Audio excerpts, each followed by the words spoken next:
Hello friends, मैं आपकी दोस्त कहानीकार सुधा सिंह आप लोगों के लिए लेकर आई हूँ एक नई स्टोरी, सगी बहनें। अगर आप लोगों को पसंद आती तो please like, comment and share कीजिएगा। मोहन अपने 3 दोस्तों के साथ रोज की भांति स्कूल से वापस घर आ रहा था। तभी अचानक किसी लड़की के चीखने की आवाज़ आई, बचाओ बचाओ बचाओ। मोहन उस तरफ दौड़ा तो देखा 4 लड़के एक लड़की को घेरे खड़े थे। लड़की के कपड़े फटे हुए देख मोहन को समझते देर नहीं लगी, आखिर माजरा क्या है। मोहन जोर से चिल्लाते हुए बोला, कुत्तों छोड़ो मेरी बहन को। इतना सुनते ही उसके तीनों दोस्त भी उन लड़कों की तरफ दौड़े। ये देख उन 4 बदमाशों में से 2 तो तुरंत भाग गए और 2 को चारों ने पीट कर अधमरा कर दिया। वो भी मौका देखकर भाग निकले। मोहन ने लड़की को देखा, उसके तकरीबन कपड़े फट चुके थे। तुरंत उसने अपनी कमीज उसे देकर कहा, घबराओ मत बहन, तुम्हारे 4 भाई हैं, अब देखो जो तुम्हारे पास खड़े हैं। फिर स्कूल बैग से पानी की बोतल निकालकर उस लड़की को पानी पिलाया और पूछा, वो कहाँ रहती है, कौन है। मोहन की बातों को सुनकर मोहन के दोस्त उसकी शकल हैरत अंगेज दृष्टि से देखने लगे। अभी तो मोहन ने उसे अपनी बहन कहा था, बहन कहकर उन बदमाशों से भिड़ गया था। अब लड़की से उसका पता वगैरह पूछ रहा है, आखिर ये सब क्या है। अभी तीनों दोस्त यही सोच रहे थे कि लड़की की आवाज़ ने उनका ध्यान खींचा। लड़की बोली, वो पास की बस्ती में रहती है, काम की तलाश में सड़क के किनारे खड़ी थी। तभी इन लड़कों ने उसे घर के बर्तन मांजने के काम दिलाने की बातें करके यहाँ ले आए। फिर वो उसके साथ बदतमीजी करने लगे।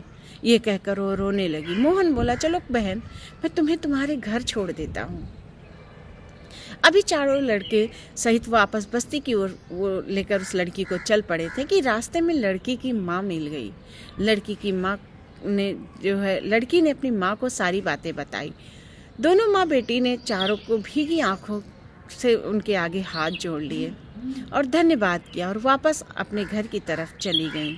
उनके जाते ही मोहन के तीनों दोस्त एक साथ बोले, मोहन भाई यार एक बात बता,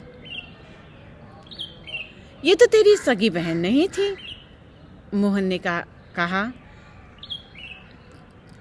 कि सगी बहन नहीं थी तो क्या हुआ, किसी की तो बहन थी।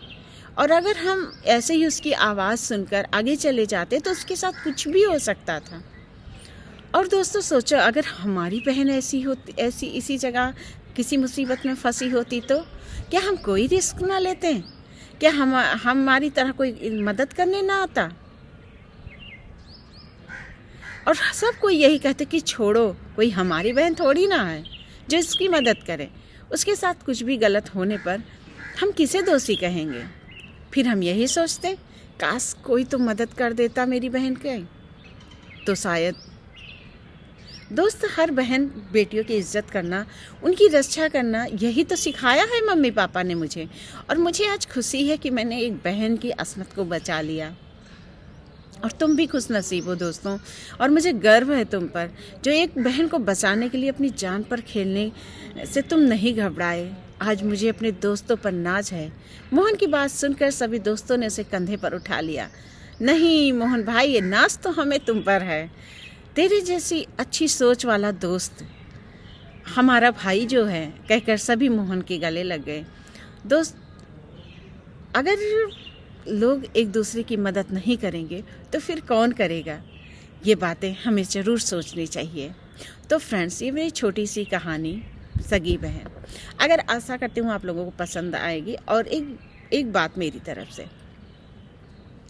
फ्रेंड्स, अक्सर ना कभी कभार ऐसा होता है कि हम कुछ गलत होते हुए देखते हैं और इसके बाद वहाँ पर हम बोलते नहीं हैं। वो कहते हैं कि ठीक है, जो भी हो रहा कोई हमारा मैटर थोड़ी ना है।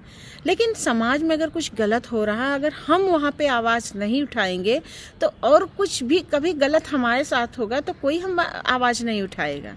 तो इसलिए अगर कहीं कभी कुछ गलत हो रहा है तो हमें आवाज़ ज़रूर उठाना चाहिए, चाहे वो हमारा मैटर हो चाहे ना हो। और लोग अक्सर ये बातें सोचते हैं कि कोई ज़रूरत नहीं है, हमें क्या मतलब है इससे। पर कभी कभार ऐसा होता ना कि कोई एक्सीडेंट हुआ होता है या किसी लड़की को कोई छेड़ रहा होता है तो लोग सड़क से ऐसे ही निकलते चले जाते हैं। ये भी नहीं सोचते कि शायद हमारे एक पहल करने से उनकी जान बच जाए या उस लड़की की अस्मत बच जाए, ये सोचते ही नहीं हैं और हम ऐसे ही बगल से होके निकल जाते हैं। तो फ्रेंड्स, हमें लगता है कि हमें सबकी मदद करनी चाहिए। और इसी के साथ मैं कहानी ख़त्म करती हूँ। अगर आप लोगों को पसंद आती तो प्लीज़ लाइक, कमेंट और शेयर कीजिएगा और मेरी कहानी को ढेर सारा प्यार दीजिएगा। Thanks for watching friend.